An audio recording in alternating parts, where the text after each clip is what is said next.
श्री गणेशाय नमः। प्रिय बंधुओं, आप सबका इस रामरथ चैनल पर हार्दिक स्वागत है। आज हम आपके लिए एक विशेष कथा लाए हैं जो कि परम धाम की यात्रा और आत्मा का रहस्य। कथा इस प्रकार है। एक बार एक संत ने एक जिज्ञासु शिष्य को परम धाम के रहस्यों के बारे में बताया। संत ने समझाया कि परम धाम वह स्थान है जहाँ आत्मा अपने परम स्वरूप को पहचानती है। शिष्य ने पूछा, गुरुदेव, परम धाम तक कैसे पहुंचा जा सकता है? संत ने उत्तर दिया, सत्य, तप और भगवत प्राप्ति के मार्ग पर चलने से। इसके बाद संत ने उसे लोकों के बीच की कड़ी जैसे सत्यलोक, तपलोक, महालोक और भुवलोक के माध्यम से यात्रा कराई। इस यात्रा में आत्मा ने प्रत्येक लोक के अद्भुत अनुभव किए। सत्यलोक में सत्य का आलोक, महालोक में महापुरुषों के कर्म और स्वर्गलोक में दिव्य आनंद के दर्शन। अंततः आत्मा ने परम धाम में प्रवेश किया, जहाँ उसे अपने कर्मों के फल का अनुभव हुआ और उसे ब्रह्मांड के वास्तविक स्वरूप का ज्ञान प्राप्त हुआ। बहुत समय पहले की बात है। भारत के एक घने जंगल में एक महान संत निवास करते थे। उनके पास ज्ञान का अथाह भंडार था और वह गीता, वेद और पुराणों के मर्मज्ञ थे। एक दिन उनके पास एक युवक जिज्ञासु आया जिसका नाम था आर्यन। आर्यन का मन जीवन और मृत्यु के रहस्यों को जानने के लिए व्याकुल था।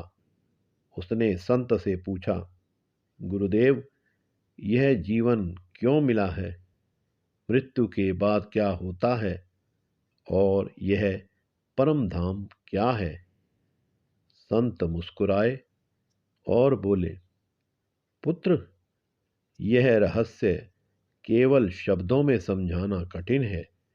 यदि तुम तैयार हो तो मैं तुम्हें एक दिव्य यात्रा पर ले चलूंगा।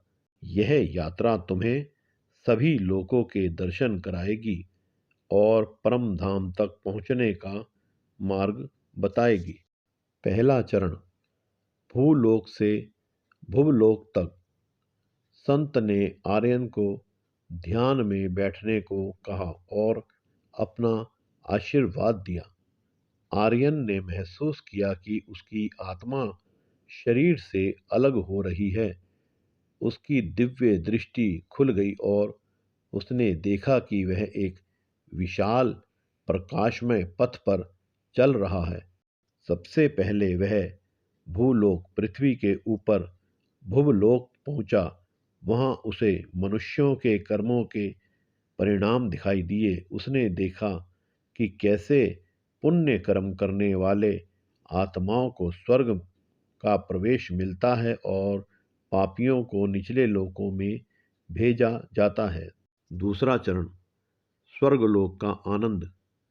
स्वर्गलोक में आर्यन ने अद्भुत दृश्य देखे।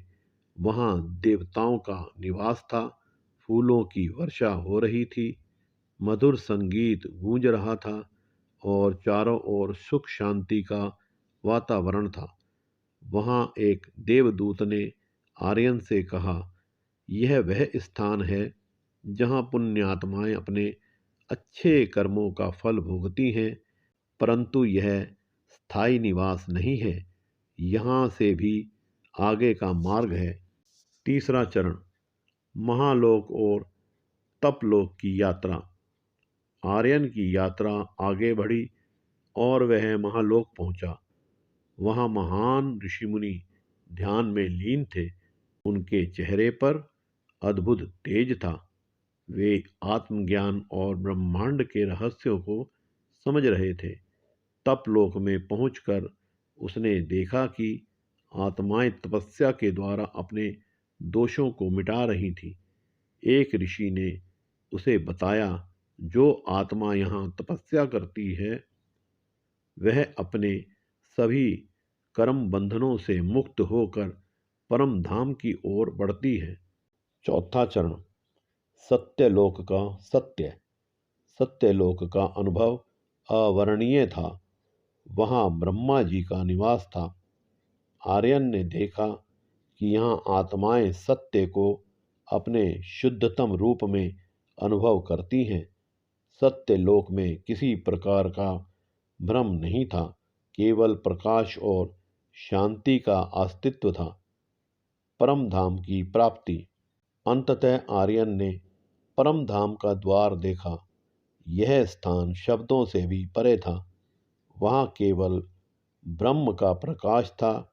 उसे अनुभव हुआ कि आत्मा का अंतिम लक्ष्य यही है। वहाँ न कोई जन्म था न मृत्यु। संत ने उसे बताया, यह वह स्थान है जहाँ आत्मा अपने मूल स्वरूप को पहचानती है। यह परम धाम है, लेकिन यहाँ तक पहुँचने के लिए जीवन में सत्य, अहिंसा और भक्ति का पालन करना आवश्यक है। आर्यन की वापसी और संदेश। जब आर्यन लौटा तो उसका जीवन पूरी तरह बदल चुका था। उसने समझ लिया था कि जीवन केवल धन, शक्ति और सुख भोगने के लिए नहीं है। यह आत्मा की शुद्धि और परम धाम की प्राप्ति के लिए है। उसने अपने अनुभव को सभी को सुनाया और जीवन के सच्चे अर्थ को समझाने का संदेश दिया। अगर यह वीडियो में बताई गई जानकारी आपको अच्छी लगी हो तो चैनल को लाइक, सब्सक्राइब और शेयर जरूर कीजिएगा। ओम नमः शिवाय।